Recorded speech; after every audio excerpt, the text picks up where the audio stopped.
This is a 3-pack of skinny belts I was sent a review from Tatouo, so let's take a closer look and try them out. We've got a red one, a white one, and a black one. All of these have a shiny front with a metal buckle that just hooks in right behind the bow, like so. There is no adjusting. It's simply an elastic back, so it's really simple. One size fits most, but definitely note that the front is gonna be different from the sides and back, which are that fabric elastic material. Super stretchy. And again, you just clasp it right there. It could not be easier to buckle, even for children is super easy. So this is how it fits me. I'm 5'8", 135 pounds. I usually wear like a size 8 bottoms.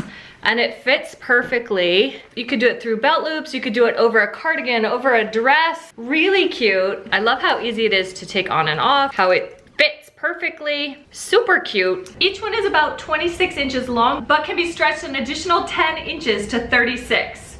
Woo! About 3/4 of an inch thick at 0.78 inches. And the cute bow is about 1.2 inches wide. This is like a thin plastic with a metal frame. I love the faux patent leather look here with the ease and flexibility of the elastic. Great match. It fits me. It seems like it would fit an older child and a teen. Share it with your daughter.